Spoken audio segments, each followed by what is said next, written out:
Good morning all student. आज मैं class 7th का सेकंड पार्ट पढ़ा रही हूँ। पाठ का शीर्षक है एक स्त्री का पत्र। तो इसकी स्टोरी में पढ़ रही हूँ, सभी बच्चे ध्यान से सुनेंगे, उसके बाद मैं इसे सेंड करके भेजूंगी। स्टोरी है आपकी। आज 15 साल हुए हमारे ब्याह को, हम तब से साथ ही रह रहे, अब तक चिट्ठी लिखने का मौका नहीं मिला। तुम्हारे घर की मजलू बहू जगन्नाथपुरी आई थी तीर्थ करने। आई तो जाना कि दुनिया और भगवान के साथ मेरा एक और नाता भी है, इसलिए आज चिट्ठी लिखने का साहस कर रही हूँ। मुझे मजली बहू की चिट्ठी न समझना। वह दिन याद आता है जब तुम लोग मुझे देखने आए थे। मुझे 12वां साल लगा है। सुदूर गांव में हमारा घर था।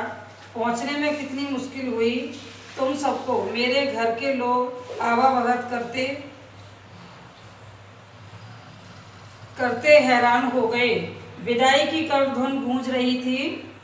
मैं मजली बहू बनकर तुम्हारे घर आई। सभी औरतों ने नई दुल्हन को जांच परख कर देखा। सबको मानना पड़ा बहू सुंदर है। मैं सुंदर हूँ यह तो तुम लोग जल्दी भूल गए, पर मुझ में बुद्धि है, यह बात तुम लोग चाहकर भी न भूल सके। माँ कहती थी औरत के लिए तेज दिमाग भी एक बला है, लेकिन मैं क्या करूं। तुम लोगों को उठाते बैठते कहा यह बहुत तेज है। लोग बुरा भला कहते तो कहते रहे, मैंने सब माफ कर दिया। मैं छिप छिप कर कविता लिखती थी। कविताएं थी तो मामूली, लेकिन उसमें मेरी अपनी आवाज़ थी। वे कविताएं तुम्हारे रीति रिवाजों और बंधनों से आज़ाद थी। मेरी नन्ही बेटी को छीनने के लिए मौत मेरे पास आई, उसे ले गई पर मुझे छोड़ गई।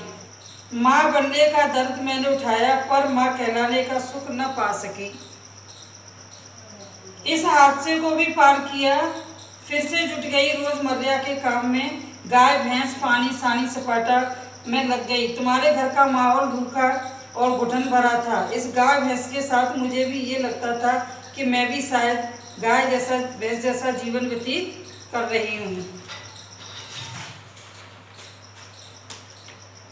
आज ये पत्र लिखा ही नहीं जाता, लेकिन अचानक मेरी गृहस्थी में जिंदगी का एक बीज आ गिरा।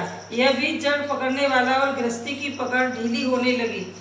जेठानी जी की बहन बिंदु, उसकी एक जेठानी थी मजली बहू की, उसकी बहन थी बिंदु। बिंदु उनके घर आई। बिंदु अपनी माँ के गुजरने पर हमारे घर आ गई। इस लड़की की माँ खत्म हो चुकी थी, उसके बाद वो अपनी बहन के घर रहने के लिए आई हुई है। मैंने देखा तुम सभी परेशान थे। जेठानी जी के पियर की लड़की न रूपवती और न धनवती। जेठानी दीदी इस समस्या को लेकर उलझ गई। एक तरफ बहन का प्यार तो दूसरी तरफ है ससुराल वालों की नाराजगी। अनाथ लड़की के साथ ऐसा रूखा बर्ताव होता देखकर मुझ में रहा न गया। मैंने बिंदु को अपने पास जगह दी। जेठानी दीदी ने चैन की सांस ली। गलती का बोझ मुझ पर आ गिरा। पहले मेरा स्नेह पाकर बिंदु सकुचाती थी, पर धीरे धीरे मुझ पर प्यार करने लगी। बिंदु के प्रेम का विशाल सागर मुझ पर उड़ेल दिया। मुझे कोई इतना प्यार और न सम्मान दे सका, यह मैंने सोचा भी न था। बिंदु को तो जो प्यार गुलाल मुझसे मिला वह मुझे तुम लोगों को फूटी आंखों न सुहाता। याद आता वह दिन जब बाजू बन गायब हुआ। बिंदु के बदन पर जरा सी लाल कसौटी क्या निकली। तुम लोग झट बोले चेचक, किसी इंजाम को सबूत न दिया। सबूत के लिए उसका बिंदु होना ही काफ़ी था। बिंदु बड़ी होने लगी, साथ साथ तुम लोगों की नाराज़गी भी बढ़ने लगी। जब लड़की को घर से निकलने की हर कोशिश नाकाम हुई, तब उसका विवाह तय किया गया। लड़के वाले लड़की देखने तक न आए। तुम लोगों ने कहा ब्याह लड़के के घर से होगा, यही उनके घर का रिवाज है। सुनकर मेरा दिल कांप उठा। ब्याह के दिन जब बिंदु अपनी दीदी के पांव पकड़कर बोली, दीदी मुझे इस तरह मत निकालो, मैं तुम्हारी गौशाला में पड़ी रहूंगी, जो कहोगी वो करूंगी। बेसहारा लड़की सिसकती हुई बोली, दीदी क्या मैं सचमुच अकेली हो गई हूँ? मैंने क्या कहा? ना बिंदु, ना, तुम्हारी जो भी दशा हो मैं तुम्हारे साथ हूँ। जेठानी दीदी की आंखों में आंसू थे। उन्हें रोकर वह बोली, बिंदिया, याद रख, पति ही पत्नी का परमेश्वर है। 3 दिन हुए बिंदु के विवाह को। सुबह गाय भैंस को देखने गौशाला गई तो देखा एक कोने में पड़ी थी बिंदु। मुझे देखकर फपक फपक कर रोने लगी। बिंदु ने कहा उसका पति पागल है। बेरहम सास और पागल पति से बचकर वह बड़ी मुश्किल से भागी। गुस्से और घृणा से मेरे तन बदन में आग लग गई। मैं बोल उठी, इस तरह का धोखा भी भला कोई ब्याह है? तू मेरे पास ही रहेगी। देखूं मैं कौन ले जाता है, देखूं तुझे कौन ले जाता है। तुम सबको मुझ पर बहुत गुस्सा आया। सब कहने लगे, बिंदु झूठ बोल रही है। कुछ ही देर में बिंदु के ससुराल वाले उसे लेने आ पहुंचे। मुझे अपमान से बचने के लिए बिंदु खुद ही उन लोगों के सामने आ खड़ी हुई। वे लोग बिंदु को ले गए। मेरा दिल दर्द से चीख उठा। मैं बिंदु को रोक न सकी। मैं समझ गई कि चाहे बिंदु मर भी जाए, वह अब कभी हमारी शरण में नहीं आएगी। तभी मैंने सुना कि बड़ी बुआ जी जगन्नाथपुरी तीर्थ करने आएगी।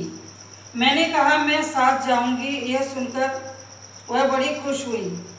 मैंने अपने भाई शरद को बुला भेजा। उसने बोली, आई भाई, अगले बुधवार को मैं पुरी आऊंगी। मैंने भी बिंदु को वहां गाड़ी से बिठाया होगा। उसी दिन शाम को शरद लौट आया। उसका पीला चेहरा देखकर मेरे सीने पर सांप लौट गया। मैंने सवाल किया, उसे राजी नहीं कर पाए? उसकी जरूरत नहीं। बिंदु ने कल अपने आप को आग लगाकर आत्महत्या की, शरद ने उत्तर दिया। मैं स्तब्ध रह गई। मैं तीर्थ करने जगन्नाथपुरी आई। बिंदु को यह तक आने की जरूरत नहीं पड़ी, लेकिन मेरे लिए यह जरूरत थी। जिसे लोग दुख कष्ट कहते हैं वह मेरे जीवन में नहीं था। तुम्हारे घर में खाने पीने की कमी भी नहीं थी।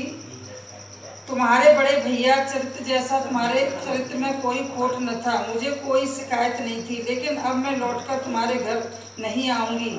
मैंने बिंदु को देखा। यह गृहस्थी में लिपटी औरत का परिचय मैं पा चुकी हूँ। अब मुझे अपनी जरूरत नहीं है। मैं तुम्हारी चौखट लांघ चुकी हूँ। इस वक्त मैं अनंत नीले समुद्र के सामने खड़ी हूँ।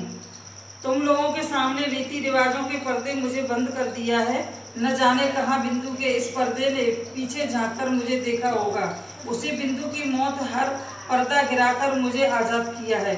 मजली बहू खत्म हुई। क्या तुम सोच रहे होंगे कि अब मैं बिंदु की तरह मरने वाली हूँ? डरो मत, मैं तुम्हारे साथ ऐसा पुराना मजाक नहीं करूँगी। मीराबाई भी मेरी तरह औरत थी। उसके बंधन भी कम नहीं थे। मुक्त पाने के लिए उसने आत्महत्या नहीं की। मुझे अपने आप पर भरोसा है। मैं जी सकती हूँ, मैं जीऊँगी। ये पार्ट यहीं पर ख़त्म हो रहा है। जो स्टोरी मैंने आपको सुनाई है, इसे सभी बच्चे ध्यान से सुना होगा।